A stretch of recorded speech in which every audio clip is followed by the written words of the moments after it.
Welcome to F141 Tree and Shrub Identification. I'm your instructor, Pualani Derman. This term will explore the exciting field of dendrology, which is the study of woody plants. Getting to know your woody plants is a lot like getting to know your best friend.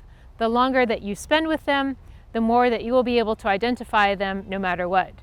So with your best friend, if they're wearing a beanie, sometimes even if they're wearing a paper bag and all you hear is their voice, you can still recognize them. With the trees and shrubs that we'll learn this term, you'll be able to identify them by their leaves, by their fruit, by their bark, and even by their winter twigs and buds. So knowing and understanding the names of trees, some of their distinguishing characteristics, where you would find them, so their habitat and range, and the types of habits they grow in, are absolutely foundational to the study of forestry, wildlife, and really an understanding of our forested ecosystems. To understand and thus better manage our forests, you must know the species that actually reside therein. So this class is going to focus on the identification, classification, and distribution of some of the common trees and shrubs that are found throughout the western United States and some of the major species that you would find throughout North America. Three primary goals for this course are to, number one, expose you to the morphological, in other words, how it looks, ecological and phenological traits that help you to distinguish and identify woody plant species.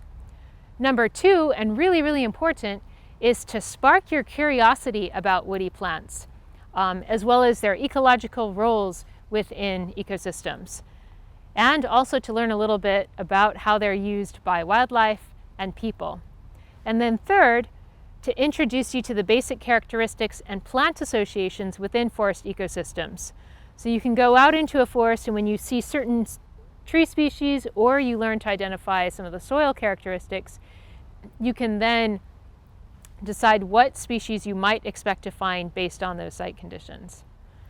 So this course emphasizes botanical nomenclature, so actually using the names of plants correctly, proper identification using plant keys and field characteristics.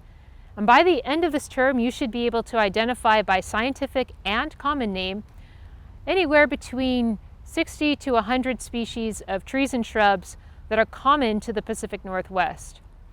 You will also have the opportunity to create a personal collection or herbarium of plant specimens that will be organized by family, genus, and species.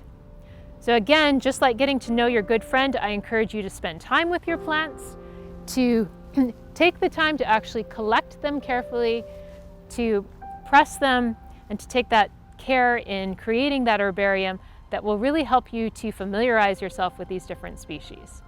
I wish you all the best for a successful term and for sparking that curiosity about the species that are around you.